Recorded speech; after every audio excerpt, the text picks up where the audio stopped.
Welcome to today's C.R.E lesson. We are describing the call of Jeremiah. So, the word of the Lord came to Jeremiah, the son of Hilkiah, the priest, who were from Anathoth, and told him that before he was formed in the womb, God knew him. God told him that he had consecrated him and appointed him as a prophet to the nations. Jeremiah tried to resist the call. That is, he was reluctant by saying he was still a youth and he did not know how to speak. So God told him he was going to protect him, and he touched Jeremiah's lips, symbolizing that he was the one to put words in Jeremiah's mouth. God told him that his mission would be to pluck up and break down, to destroy and to overthrow, to build and to plant. So from these words, Jeremiah understood that God would pass judgment on the nation of Judah and other nations. The judgment would come to the people of Judah because of their unfaithfulness to the covenant way of life. Jeremiah then responded to the call in faith and obedience. God promised to make Jeremiah a fortified city and an iron pillar and a bronze wall. During his call, Jeremiah received two visions. The first vision was a branch of an almond tree which was bare, and the second vision was a boiling pot facing away from the north, and it was about to tip over towards Judah. We are going to describe the call of Prophet Jeremiah. Then we outlined reasons why Jeremiah condemned human sacrifices and give ways in which Christians reduce human suffering. The call of Prophet Jeremiah. He received his call as a young man in the 13th year of the reign of King Josiah of Judah. God told him that he knew him before he was formed in the mother's womb. He claimed he did not know how to speak, for he was a youth. God touched Jeremiah's mouth to symbolize that he had given him words to speak.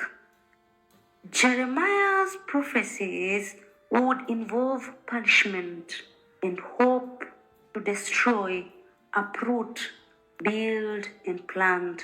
Jeremiah was then shown two visions, a boiling pot and an almond tree. God assured Jeremiah of his protection. And lastly, Jeremiah responded to God's call in faith and obedience. Reasons why Jeremiah condemned human sacrifices. Number one, it was an act of idolatry, which is against the second commandment. It indicated the infidelity of the Israelites to the one true God. Number three, it demonstrated Israelites' disrespect for the sacred gift of life, showed lack of knowledge of the true nature of God. It defiled the land given to the Israelites by God by spilling innocent blood, showed lack of love for one another, or rather it showed lack of brotherhood. It would lead them to severe punishment. That is, it provoked God's anger. And lastly, it broke the sixth commandment. And the sixth commandment says, do not kill. We are going to describe the historical background of Prophet Jeremiah. Historical background of Prophet Jeremiah. Number one, Jeremiah prophesied during the reign of the last four kings of Judah. That is between 626 to 587 BC. The Assyrian Empire had collapsed and Judah was under the control of the Egyptians. Judah became Rascal state of Egypt and paid yearly tribute to her. Here when we say that Judah became rascal state, it's basically Judah became part of the state of Egypt. That is why they had to pay the yearly tribute to her. After the collapse of the Egyptian empire by Babylon, Judah fell under the control of Babylon. Judah was eventually destroyed by Babylon. Number 6. In 587 BC, the people of Judah were deported to Babylon. There was oppression of the orphans, widows. Here you can just say there was oppression of the innocent by those in power. The rich acquired wealth through dishonest means. For example, grabbing the land and by bribery. People broke the societal demands of the covenant by committing adultery, theft, and murder. Priests and false prophets told lies. The leaders and rulers had failed to lead the people in the covenant way of life. The people of Judah were worshipping idols. For example, they were worshipping idols like Baal, Asherah, Molech, Chemosh, sun and the moon. There was syncretism where Yahweh was worshipped alongside pagan gods. King Josiah's attempts to carry out reforms, that is, the King Josiah attempted to carry out religious reforms in Judah and failed. So that is why we are saying King Josiah's attempts to carry out religious reforms in Judah had failed. Jeremiah had supported King Josiah's religious reforms. In Jeremiah's prophecy about the future Messiah. Number 1, the Messiah would restore justice in the land. Number 2, he would be righteous. Number 3, he will rule wisely. He will bring salvation upon Judah. He will be a descendant of King David. He would reign as a king. And number 7, he will be called Lord of Salvation. Thanks a lot for subscribing and listening to me. God bless you. Welcome. Today we are going to give ways in which the covenant foretold by Jeremiah is different from Sinai's covenant. In Jeremiah's covenant, the laws to be followed would be written in people's hearts, unlike Sinai's covenant, which was written on stone tablets. Jeremiah's covenant would be permanent and would be fulfilled, unlike the Sinaic covenant, which had repeatedly failed. In the new covenant, there will be a personal knowledge of God, while in the Sinai covenant, there would be need for a mediator. In the new covenant, there would be spontaneous forgiveness of sins. That is, the sins would be forgiven immediately. Whereas in the old covenant, sins were called forward to the next generation. Jeremiah's covenant emphasized on forgiveness of sins, which emphasized in individual and personal responsibility. We are looking at the symbolic acts used by Jeremiah to demonstrate God's judgment and punishment to the Israelites. Number 1, buying of linen waistcloth and burying it in the cleft of the rock. Jeremiah's personal life, where he was not to marry, have a family. The reworking of the vessel by the potter, the breaking of the earthen flask before the elders. Jeremiah was shown 2 baskets of figs, one with good ones and another with bad ones. The wearing of the ox yoke, the parable of the wineskin, or rather you can just say the parable of the wine jars. Jeremiah's teachings on the new covenant. Number 1, the law will be written in people's hearts and not on stone tablets. Number 2, the new covenant will be between an individual and God. That is, in the new covenant, There will be personal salvation. The new covenant will be everlasting. There will be forgiveness of sins. That is, the sins will not be remembered.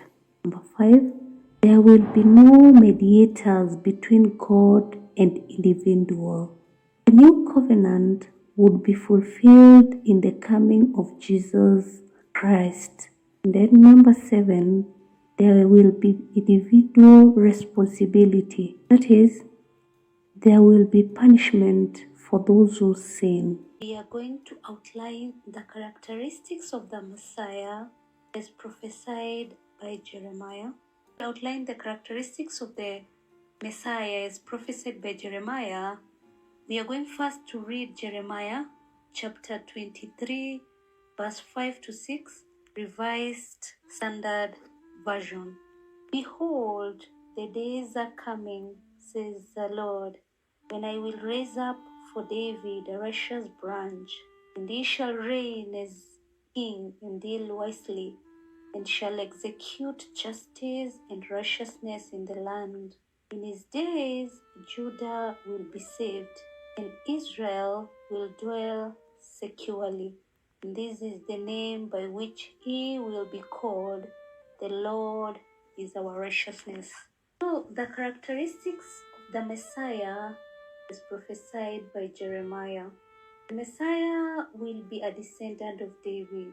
That is, from what we've read, you can also say a righteous branch of David. He will rule wisely. He will do what is right and just. He will ensure that Judah and Israel would be safe from enemies. He will be called the Lord our salvation. He will rule on behalf of God. In his kingdom, there will be no sorrow, injustice, or fear. The land would be filled with joy and peace.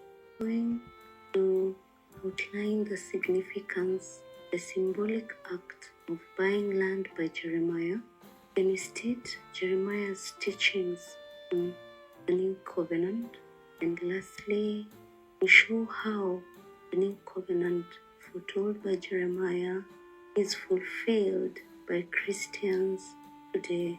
The significance of the symbolic act of buying land by Jeremiah. It showed that the people of Judah still had a future despite disillusionment. It was an assurance that the people would be restored back to their homeland. It demonstrated that the people would resume their normal life, such as cultivation of fields. Divine judgment was not an end in itself. Restoration was to take place at God's own time. The people were to wait patiently to exit from exile as they had land to settle in. It was a sign that God was to keep his promise of restoration. It made the exiles to feel a sense of security.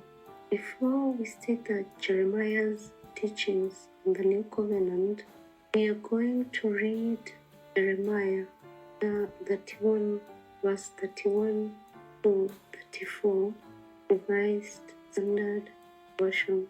Behold, the days are coming, says the Lord, when I will make a new covenant with the house of Israel and the house of Judah, not like the covenant which I made with their fathers when I took them by the hand to bring them out of the land of Egypt. My covenant which they broke, though I was their husband, says the Lord. But this is the covenant which I will make with the house of Israel after those days, says the Lord. I will put my law within them, and I will write it upon their hearts, and I will be their God, and they shall be my people. And no longer shall each man teach his neighbor, and each his brother, saying, Know the Lord, for they shall all know me, from the least of them to the greatest, says the Lord. For I will forgive their iniquity, and I will remember their sin no more. Jeremiah's teaching on the new covenant. The new covenant was to be initiated by God. God's laws will be written in people's hearts. There would be personal knowledge of God. There would be immediate forgiveness of sin. Every person would be responsible for his or her sin. It would lead to a new community where Yahweh will be their God. God would give the Israelites a new heart that would always ensure that they are in harmony with God. The new community of God would be ruled by a faithful king in the house of David. The new covenant would be everlasting.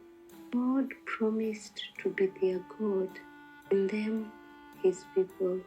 Now the new covenant, foretold by Jeremiah, is fulfilled by Christians today, accepting to confess their sins and being baptized by partaking of the Holy Communion through personal relationship with God, by not offering animal sacrifices to God, by forgiving those who sin against them, by keeping the commandments of God. Did you understand? Kindly add more points in the comment section below. Let me know what I can look at in tomorrow's video. Thanks a lot for subscribing and listening to me. God bless you.